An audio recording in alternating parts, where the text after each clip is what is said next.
എന്താണ് premature ejaculation? അവരെ സംബന്ധിച്ചിടത്തോളം ലൈംഗിക ബന്ധത്തിൽ ഏർപ്പെടുമ്പോൾ പ്രത്യുൽപാദനത്തിന് വേണ്ടി മാത്രമാണ് അത് നടക്കുന്നത്. അഥവാ ശുക്ലം യോനിക്കുള്ളിലേക്ക് കടത്തുക എന്നുള്ള ഒരൊറ്റ ധർമ്മം മാത്രമേ ഉള്ളൂ. അവിടെ സമയത്തിൻ്റെ പ്രശ്നം ഉടലെടുക്കുന്നില്ല. അതായത് പ്രത്യുൽപാദനത്തിന് വേണ്ടി മനുഷ്യർ ലൈംഗിക ബന്ധത്തിൽ ഏർപ്പെടുന്നില്ല എന്നല്ല ഇതിൻ്റെ അർത്ഥം. എന്നിരുന്നാലും ആനന്ദത്തിന് വേണ്ടിയാണ് മനുഷ്യനെ സംബന്ധിച്ചിടത്തോളം ലൈംഗിക ബന്ധം നിലനിൽക്കുന്നത്.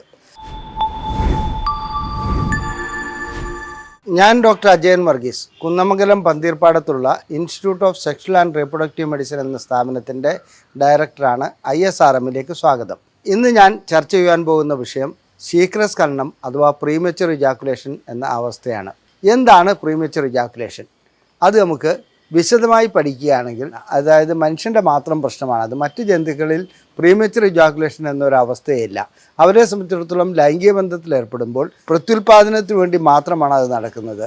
അഥവാ ശുക്ലം യോനിക്കുള്ളിലേക്ക് കടത്തുക എന്നുള്ള ഒരൊറ്റ ധർമ്മം മാത്രമേ ഉള്ളൂ. അവിടെ സമയത്തിൻ്റെ പ്രശ്നം ഉടലെടുക്കുന്നില്ല. എന്നാൽ മനുഷ്യൻ്റെ കാര്യത്തിൽ ലൈംഗിക ബന്ധത്തിൽ ഏർപ്പെടുന്നത് പ്രത്യുൽപാദനത്തിന് വേണ്ടിയാണോ എന്ന് ചോദിച്ചാൽ ആയിരിക്കാം. എന്നാൽ ഞാനൊരു തമാശ രൂപത്തിൽ പറയട്ടെ, മനുഷ്യൻ ലൈംഗിക ബന്ധത്തിൽ ഏർപ്പെടുന്നത് ആനന്ദത്തിന് വേണ്ടിയാണ്. പ്രത്യുൽപാദനം അതിൻ്റെ ഒരു പാർശ്വഫലമാണെന്ന് മാത്രം പറയാം. അതായത് പ്രത്യുൽപാദനത്തിന് വേണ്ടി മനുഷ്യർ ലൈംഗിക ബന്ധത്തിൽ ഏർപ്പെടുന്നില്ല എന്നല്ല ഇതിൻ്റെ അർത്ഥം. എന്നിരുന്നാലും ആനന്ദത്തിന് വേണ്ടിയാണ് മനുഷ്യനെ സംബന്ധിച്ചിടത്തോളം ലൈംഗിക ബന്ധം നിലനിൽക്കുന്നത്. ഇത് പരിണാമചക്രം നോക്കുകയാണെങ്കിൽ മറ്റു ജന്തുക്കളിൽ ലൈംഗികമായിട്ടുള്ള ബന്ധപ്പെടലിന് വളരെ സെക്കൻഡുകൾക്കുള്ളിൽ അല്ലെങ്കിൽ മിനിറ്റുകൾക്കുള്ളിൽ അത് സംഭവിക്കുമ്പോൾ മനുഷ്യനെ സംബന്ധിച്ചിടത്തോളം 5-8 മിനിറ്റ് അതിന് വേണ്ടി വരുന്നു. അപ്പോൾ സ്ത്രീക്കും പുരുഷനും ലൈംഗിക ആനന്ദം അഥവാ രതിമൂർച്ചയിലേക്ക് എത്തുവാനുള്ള സമയം ലഭിക്കുന്നു.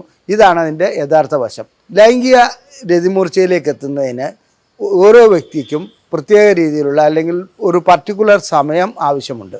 ശീഘ്രസ്ഖലനം അനുഭവപ്പെടുന്ന ഒരു വ്യക്തിയെ സംബന്ധിച്ചിടത്തോളം, പുരുഷനെ സംബന്ധിച്ചിടത്തോളം ലൈംഗികമായി ബന്ധപ്പെടുമ്പോൾ ഭാര്യ സംതൃപ്തിയാവുന്നില്ല എന്നുള്ളതാണ് ഏറ്റവും വലിയ പ്രശ്നം.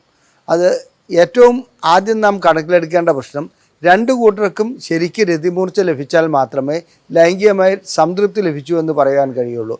പുരുഷനെ സംബന്ധിച്ചിടത്തോളം ശുക്ലവിസർജനം ഉണ്ടാകുന്നതോടുകൂടി വളരെ പെട്ടെന്ന് തന്നെ നടക്കുകയാണെങ്കിലും ഒരു തരത്തിലുള്ള രതിമൂർച്ച ലഭിക്കുന്നുണ്ട്. എന്നാൽ അത് വേണ്ടത്ര രീതിയിലുള്ള അല്ല എന്നുള്ളത് നമ്മൾ സമ്മതിക്കുന്നു. സ്ത്രീയെ സംബന്ധിച്ചിടത്തോളം അവർക്ക് നിരാശ ഉടലെടുക്കുന്നു. ആ നിരാശ വീണ്ടും ലൈംഗിക ബന്ധത്തിൽ ഏർപ്പെടാനുള്ള അവരുടെ താല്പര്യമില്ലാണ്ടാക്കുന്നു. മാത്രമല്ല ഇത്തരം സ്ത്രീകൾ മിക്കപ്പോഴും കുടുംബകലഹം ഉണ്ടാക്കുന്നതായി കാണാം. ഭർത്താവിനോടും ഭർത്താവിൻ്റെ ബന്ധുക്കളോടും മക്കളോടും ഒക്കെ എപ്പോഴും ദേഷ്യത്തിൽ പെരുമാറുക എന്നുള്ളതാണ് ഇവരുടെ ഒരു പ്രവണത. മാത്രമല്ല ഏതെങ്കിലും രീതിയിലുള്ള ലൈംഗികമായിട്ടുള്ള സംതൃപ്തി അവർക്ക് ലഭിക്കാത്തത് കൊണ്ട് അവർ കലഹിച്ചുകൊണ്ടേയിരിക്കും. തൊട്ടതിനും പിടിച്ചതിനും ഒക്കെ ദേഷ്യം വരുന്ന ഒരവസ്ഥ അവരിൽ കണ്ടുവരുന്നു. ഇനി ശീഘ്രസ്ഖലനം നമുക്ക് മാറ്റിയെടുക്കാൻ കഴിയുമോ എന്നുള്ളതാണ് ആദ്യത്തെ ചോദ്യം. തീർച്ചയായും ഇതിന് കാലാകാലങ്ങളായി ഗവേഷണങ്ങൾ നടത്തിയിട്ടുണ്ട്. മാസ്റ്റേഴ്സ് ആൻഡ് ജോൺസൺ, ഫ്രോയിഡ് അങ്ങനെയുള്ള അവരൊക്കെ, കാപ്ലൻ ഇങ്ങനെയുള്ളവരൊക്കെ ഈ കാര്യത്തിൽ ഒട്ടനവധി ഗവേഷണങ്ങൾ നടത്തി ചില മെത്തേഡുകൾ ആവിഷ്കരിക്കുകയുണ്ടായി. ആ മെത്തേഡുകൾ എന്ന് പറയുന്നത് ബിഹേവിയർ തെറാപ്പിയാണ്. അതായത് ലിംഗം യോനിക്കുള്ളിലേക്ക് പ്രവേശിപ്പിച്ചതിന് ശേഷം പുറകോട്ട് വലിക്കുക, കുറച്ചു നേരം വെയിറ്റ് ചെയ്യുക, വീണ്ടും പ്രവേശിപ്പിക്കുക, അല്ലെങ്കിൽ സ്ക്വീസ് മെത്തേഡ്, ലിംഗത്തിൻ്റെ അഗ്രം ഞെക്കുക, ഇങ്ങനെയുള്ള സംഭവങ്ങളൊക്കെ. ഈ സംഭവങ്ങൾക്ക് ആ കാലഘട്ടത്തിൽ അന്ന് മറ്റ് മാർഗങ്ങളില്ലാതിരുന്നത് കൊണ്ട് ഈ രീതിയിലുള്ള ചികിത്സകളായിരുന്നു ഡോക്ടർമാരും സൈക്കോളജിസ്റ്റുകളും നിർദ്ദേശിച്ചുകൊണ്ടിരുന്നത്. ഇത് പ്രായോഗിക തലത്തിൽ ഒരു പ്രയോജനവും ലഭിക്കുന്നില്ല എന്ന് പറയാൻ കഴിയില്ല. പ്രായോഗിക തലത്തിൽ കാര്യമായ പ്രയോജനങ്ങളൊന്നും ലഭിച്ചിരുന്നില്ല. പിന്നെ റിവേഴ്സ് കൗണ്ടിങ് എന്ന ഒരു മെത്തേഡ് പറയാറുണ്ട്. അതായത് 100, 99 അങ്ങനെ പുറകോട്ട് എണ്ണുക. അതായത് ചിന്ത ഡൈവേർട്ട് ചെയ്യുക എന്നുള്ളതാണ് ഈ ശീഘ്രസ്ഖലനത്തിൻ്റെ ഇത്തരം ചികിത്സ കൊണ്ട് ഉദ്ദേശിക്കുന്നത്. അത് ആ കാലഘട്ടത്തിൽ വളരെയധികം പ്രചാരമുണ്ടായിരുന്ന ഒരു ചികിത്സയായിരുന്നു. സത്യം പറയട്ടെ, ഇങ്ങനെ റിവേഴ്സ് കൗണ്ടിങ്ങിന് പോകുമ്പോൾ ലിംഗത്തിൻ്റെ ദൃഢത നഷ്ടപ്പെടുകയും മറ്റൊരു ചിന്തയിലേക്ക് പോവുകയാണെങ്കിൽ ദൃഢത നഷ്ടപ്പെടുന്നതായിട്ട് ആണ് കാണുന്നത്. അപ്പോൾ ഇതൊന്നും ഒരു ചികിത്സാ മാർഗമല്ലാത്ത ഒരവസ്ഥയിലേക്കാണ് പിന്നീട് എത്തിപ്പെട്ടത്. ഈ കാലഘട്ടത്തിൽ മരുന്നുകൾ കൊണ്ടുള്ള ചികിത്സ ഫലപ്രദമായി നടന്നു വരുന്നുണ്ട്. അതിന് ചില പ്രത്യേക തരത്തിലുള്ള മരുന്നുകൾ കണ്ടുപിടിക്കപ്പെട്ടിട്ടുണ്ട്. ആ മരുന്നുകൾ ഉപയോഗിച്ച് സ്ഖലനത്തിൻ്റെ സമയം നീട്ടിക്കൊണ്ടുപോകുവാൻ ഇന്ന് കഴിയുന്നുണ്ട്. അത് രണ്ടു കൂട്ടർക്കും സംതൃപ്തി ലഭിക്കുന്ന രീതിയിലുള്ള ലൈംഗിക ബന്ധത്തിന് ഇത്തരം മരുന്നുകൾ ഇന്ന് പ്രചാരത്തിലുണ്ട്. അത് ഒരു സെക്ഷൽ മെഡിസിൻ പ്രാക്ടീഷണറിൻ്റെ സഹായത്തോടെ ആ മരുന്ന് കഴിക്കുകയാണെങ്കിൽ നമുക്ക് നല്ല പ്രയോജനം ലഭിക്കുന്നതായി കണ്ടുവരുന്നുണ്ട്. ഇനി ശീഘ്രസ്ഖലനത്തെക്കുറിച്ച് ഇന്നും വളരെയധികം അബദ്ധധാരണകളുണ്ട്. ഇത് ആദ്യമായി ഇതിനെക്കുറിച്ച് പറയേണ്ടത്, ലൈംഗിക ബന്ധത്തിൽ ഏർപ്പെടുമ്പോൾ വളരെ പെട്ടെന്ന്, അതായത് സ്ഖലനം സംഭവിക്കുന്നതിൻ്റെ ഒരു കാരണമായി പറയപ്പെടുന്നത് ആദ്യമായി ലൈംഗിക ബന്ധത്തിൽ ഏർപ്പെട്ടപ്പോൾ ഭയപ്പാടോടുകൂടി ലൈംഗിക ബന്ധത്തിൽ ഏർപ്പെട്ടത് കൊണ്ടായിരിക്കാമെന്നുള്ളതാണ്. ഇതിന് വലിയ അടിസ്ഥാനം, അതായത് ഗവേഷണം നടത്തി തെളിയിക്കപ്പെട്ടിട്ടുള്ള ഒരു കാര്യമൊന്നുമില്ല, ഒരു അനുമാനം മാത്രമാണ്. ഇതൊന്നും അതിൻ്റെ ഘടകമേ അല്ല. ശരിക്കും ഓരോരുത്തരുടെ ന്യൂറോണൽ സ്റ്റാറ്റസാണ് ശരിക്കും അതിൻ്റെ കാരണമെന്നുള്ളതാണ് എൻ്റെ ഒരു വിലയിരുത്തൽ. ഇനി അടുത്തതായി പറയപ്പെടുന്നത് എന്താണെന്ന് വെച്ചിട്ടുണ്ടെങ്കിൽ, സ്വയംഭോഗം വളരെയധികം ചെയ്യുകയാണെങ്കിൽ ശീഘ്രസ്ഖലനം ഉണ്ടാകുന്നു. ഇതിനും ഒരടിസ്ഥാനമില്ല. സ്വയംഭോഗം എത്രത്തോളം ചെയ്താലും ലൈംഗിക ശേഷിക്കുറവോ ലൈംഗികമായിട്ടുള്ള ശീഘ്രസ്ഖലനമോ ഉണ്ടാകാറില്ല. അതും ഒരു തെറ്റിദ്ധാരണയാണ്. വളരെയധികം കാലമായി ഇതിങ്ങനെ പ്രചരിച്ചു വരുന്നുണ്ട്. ഇനി ശീഘ്രസ്ഖലനത്തിനുള്ള ചികിത്സയുടെ കാര്യങ്ങൾ, വാളെടുത്തവനെല്ലാം വെളിച്ചപ്പാടെന്ന രീതിയിൽ വളരെയധികം ചികിത്സകൾ ഇന്ന് നടക്കുന്നുണ്ട്. അതിൽ 8ാം ക്ലാസ് പാസ്സായവനും 10ാം ക്ലാസ് പോലും പാസ്സാകാത്തവരുമൊക്കെ ഇതിന് ഓരോ രീതിയിലുള്ള ചികിത്സകൾ നിർദ്ദേശിക്കാറുണ്ട്. അതിൽ യൂട്യൂബ് വഴിക്കും അതുപോലെ തന്നെ മറ്റ് സോഷ്യൽ മീഡിയ വഴിക്കും ഇത്തരം പ്രചരണങ്ങൾ അഴിച്ചുവിട്ട് അവർ 1 മണിക്കൂർ കൊണ്ടും അല്ലെങ്കിൽ അരമണിക്കൂർ കൊണ്ടും ശീഘ്രസ്ഖലനം ചികിത്സിക്കാമെന്നും ശാശ്വത പരിഹാരമെന്നും ഒക്കെ പ്രസ്താവിച്ച് കാണുന്നുണ്ട്. വാസ്തവം പറഞ്ഞാൽ ഇതൊന്നും നടക്കുന്ന കാര്യമല്ല. അത്തരം ചികിത്സകൾ കൊണ്ടൊന്നും ഒരു പ്രയോജനവും ആർക്കും ലഭിച്ചതായി കാണപ്പെടുന്നില്ല. ഇനി ശീഘ്രസ്ഖലനത്തിന് മറ്റൊരു തലം കൂടിയുണ്ട്. അതായത് ഇത്തരം ചികിത്സകളിൽ ചെന്ന് പെടുന്നവർ ജാള്യത കൊണ്ട് ഇത് പുറത്തു പറയാൻ മടിക്കുകയില്ല. ഒരു ഉയർന്ന പോലീസ് ഉദ്യോഗസ്ഥൻ ഇത്തരമൊരു തട്ടിപ്പ് ചികിത്സയിൽ ചെന്ന് പെടുകയും ശീഘ്രസ്ഖലനം മാറാതെ ഞങ്ങളുടെ അടുക്കൽ ചികിത്സയ്ക്ക് വരികയുണ്ടായി. അദ്ദേഹത്തെ സംബന്ധിച്ചിടത്തോളം അന്ന് ആണ് ഇതിന് പരിശോധനകളുണ്ട്, രക്തം പരിശോധിക്കേണ്ടതുണ്ട്, ഹോർമോണിൻ്റെ പരിശോധനയുണ്ട്, ന്യൂറോണലായിട്ടുള്ള മറ്റ് കാര്യങ്ങൾ നോക്കേണ്ടതുണ്ട്, ബയോതെസ്മിയോമെട്രി ചെയ്യേണ്ടതുണ്ട് എന്നെല്ലാം എന്നുള്ള കാര്യം ഈ ഓഫീസർ അറിയുന്നത്. അദ്ദേഹം എല്ലാ പരിശോധനകളും നടത്തി അദ്ദേഹത്തിൻ്റെ കാരണങ്ങൾ എന്താണെന്ന് കണ്ടുപിടിച്ച് അതിനുള്ള ചികിത്സകളിലേക്ക് വന്നപ്പോൾ നല്ല രീതിയിലുള്ള പ്രയോജനം അദ്ദേഹത്തിന് ലഭിക്കുകയുണ്ടായി. ഇനി ശീഘ്രസ്ഖലനം പുരുഷൻ്റെ മാത്രം പ്രശ്നമാണോ എന്നുള്ളത് നമുക്കൊന്ന് പരിശോധിക്കാം. മറ്റൊരു തരത്തിലുള്ള ശീഘ്രസ്ഖലനമുണ്ട്. അതിലെന്താണ് പ്രശ്നമെന്ന് വെച്ചാൽ, സ്ത്രീയാണ് അതിനകത്ത് ശീഘ്രസ്ഖലനത്തിൻ്റെ കാരണക്കാരിയായി മാറുന്നത്. അതെങ്ങനെയാണെന്ന് നോക്കാം. പുരുഷനെ സംബന്ധിച്ചിടത്തോളം ഒരു 7 മിനിറ്റിൽ കൂടുതൽ ലഭിക്കുന്നുണ്ടെങ്കിൽ, ആവറേജ് ലഭിക്കേണ്ട സമയം 3 മിനിറ്റ് മുതൽ 7 മിനിറ്റ് വരെയാണ്. അതിൽ കൂടുതൽ ലഭിക്കുന്നുണ്ടെങ്കിൽ പുരുഷന് നമ്മൾ ചികിത്സിച്ചുകൊണ്ട് പ്രത്യേകിച്ച് കാരണമില്ല. ചികിത്സിക്കരുത് എന്നല്ല പറയുന്നത്. ചില സ്ത്രീകളെ സംബന്ധിച്ചിടത്തോളം അവർക്ക് ലൈംഗികമായിട്ടുള്ള രതിമൂർച്ച ലഭിക്കണമെങ്കിൽ 10ഉം 15ഉം ചിലർക്ക് അതിലും കൂടുതൽ സമയമെടുക്കാറുണ്ട്. അത്തരം അവസ്ഥയിൽ നാം ചികിത്സിക്കേണ്ടത് ദമ്പതികളെയാണ്. അതല്ലാണ്ട് പുരുഷനെ മാത്രമല്ല, സ്ത്രീയെ മാത്രമല്ല. ഈ ദമ്പതികൾക്ക് എന്തുകൊണ്ടാണ് ഈ രതിമൂർച്ചയിലെത്തുവാൻ വളരെയധികം സമയം വേണ്ടി വരുന്നതെന്നുള്ള സ്ത്രീക്കുള്ള പരിശോധനകൾ നടത്തി അത് കണ്ടുപിടിക്കണം. അതിനുശേഷം ആർക്കാണോ ചികിത്സ വേണ്ടത് ആ രീതിയിലുള്ള ചികിത്സ നൽകുകയാണ് വേണ്ടത്. ഇനി പുരുഷൻ മാത്രമല്ല, സ്ത്രീയും ശീഘ്രസ്ഖലനത്തിന് കാരണം ആകാറുണ്ട്. സ്ത്രീകളെ സംബന്ധിച്ചിടത്തോളം, ചില സ്ത്രീകളെ സംബന്ധിച്ചിടത്തോളം രതിമൂർച്ച ലഭിക്കുന്നതിന് 10 മിനിറ്റും അതിൽ കൂടുതലും ആവശ്യമായി വരാറുണ്ട്.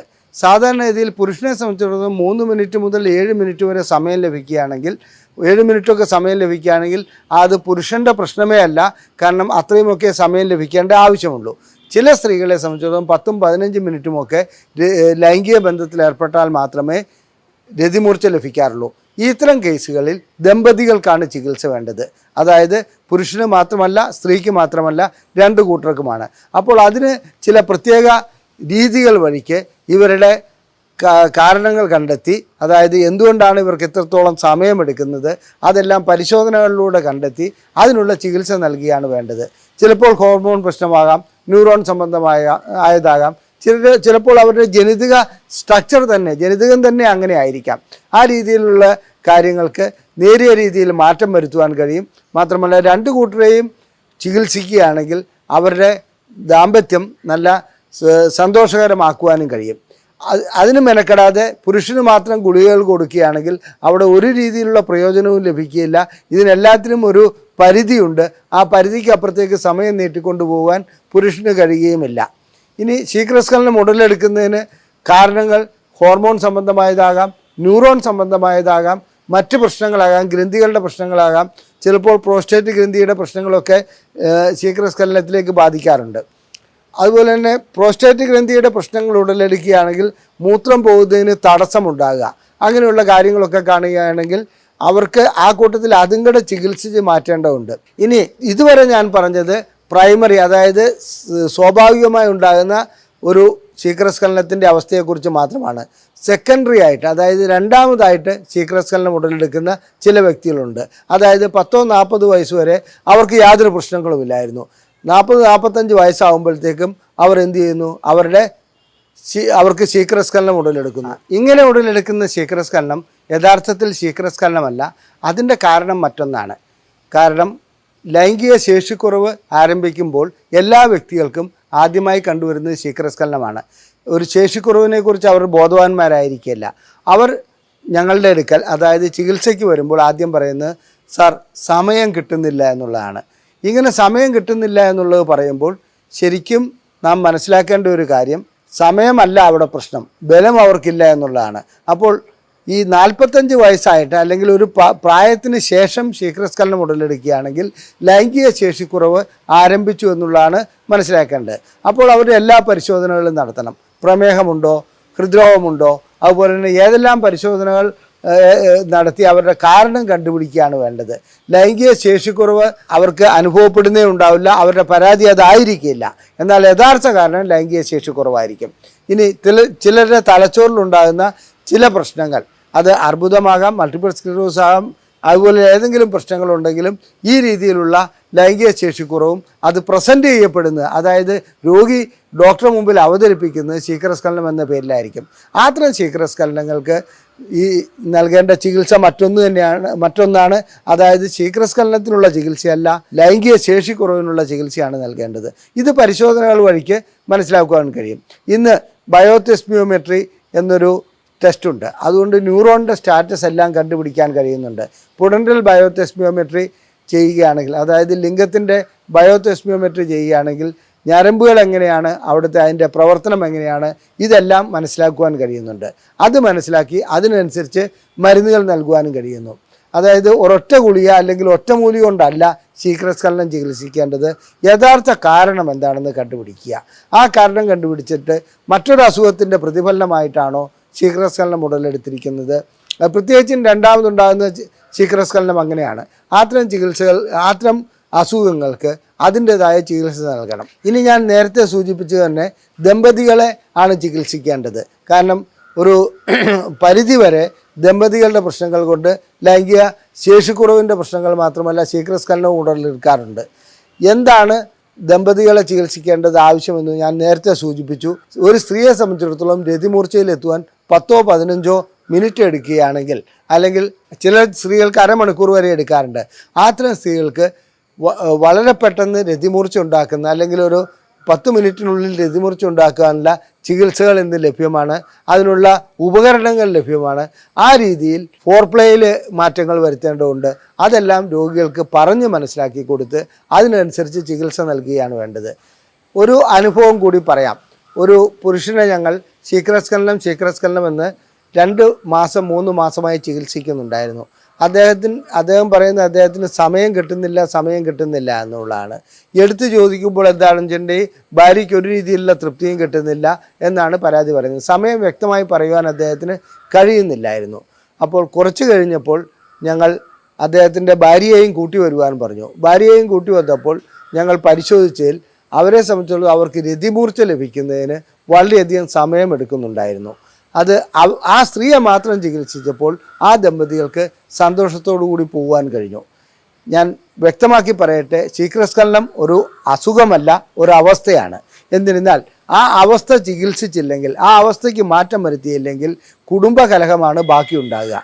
അത് ദമ്പതികളെ സംബന്ധിച്ചിടത്തോളം സന്തോഷകരമായ ഒരു ജീവിതം ഉണ്ടാകുകയില്ല, എന്നും പ്രശ്നങ്ങളായിരിക്കും. അതിന് ഇന്ന് ആധുനിക വൈദ്യശാസ്ത്രത്തിൽ വ്യക്തമായ ചികിത്സയുണ്ട്, അതിനുള്ള മെത്തേഡുകളുണ്ട്. അത് ഉപയോഗപ്പെടുത്തി ഈ പ്രശ്നം പരിഹരിക്കുവാൻ നിങ്ങളെല്ലാവരും തയ്യാറാകണമെന്ന് ഞാൻ അഭ്യർത്ഥിക്കുന്നു.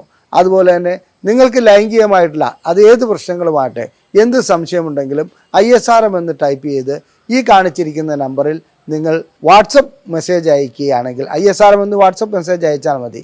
നിങ്ങളുടെ സംശയങ്ങൾക്ക് ഞങ്ങൾ മറുപടി നൽകുന്നതാണ്. അത് സൗജന്യമായിട്ടാണ് ആ മറുപടി നൽകുന്നത്. മാത്രമല്ല ലൈംഗികമായിട്ടുള്ള ഏത് പ്രശ്നങ്ങൾക്കും ISRMൽ ഞങ്ങൾ ചികിത്സ നൽകുന്നുണ്ട്.